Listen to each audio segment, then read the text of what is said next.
of technology.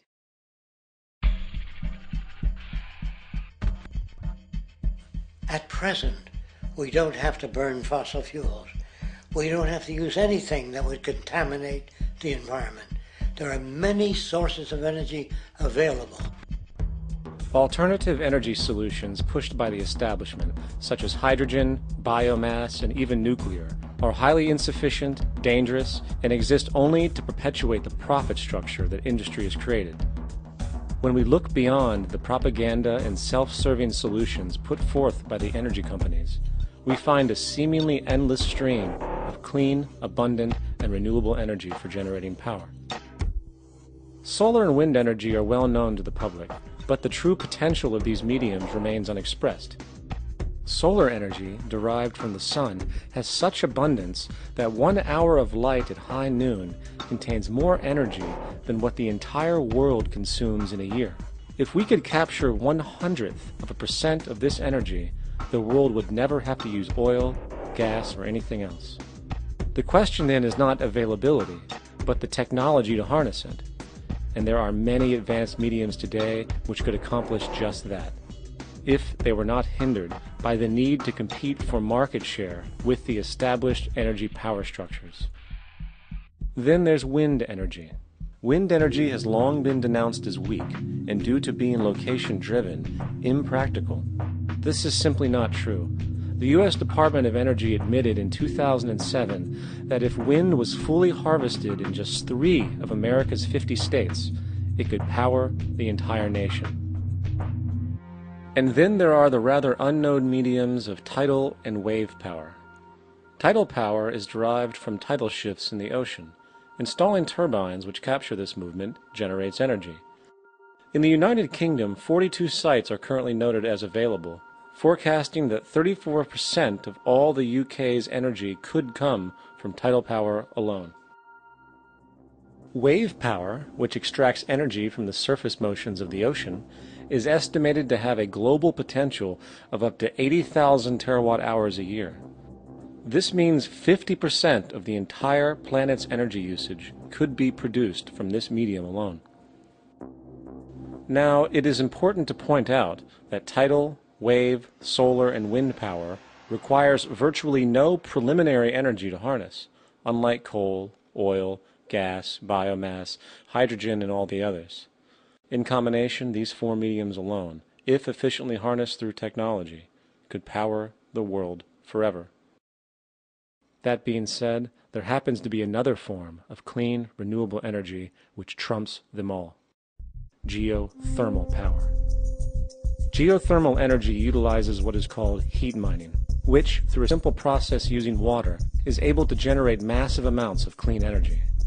In 2006, an MIT report on geothermal energy found that 13,000 zettajoules of power are currently available in the Earth, with the possibility of 2,000 zettajoules being easily tappable with improved technology. The total energy consumption of all the countries on the planet is about half of a zettajoule a year.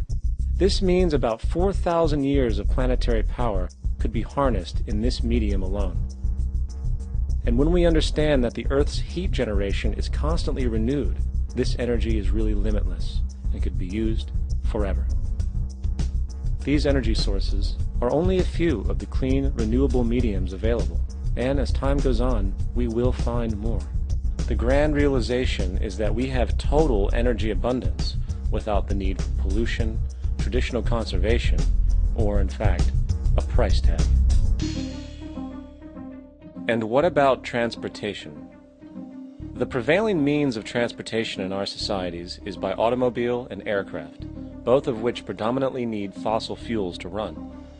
In the case of the automobile, the battery technology needed to power an electric car that can go over 100 miles an hour for over 200 miles on one charge exists, and has existed for many years.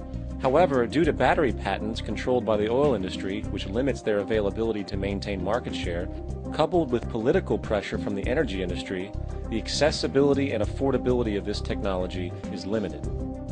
There is absolutely no reason other than pure, corrupt profit interest that every single vehicle in the world cannot be electric and utterly clean, with zero need for gasoline. As far as airplanes, it is time we realize that this means of travel is inefficient, cumbersome, slow, and causes far too much pollution.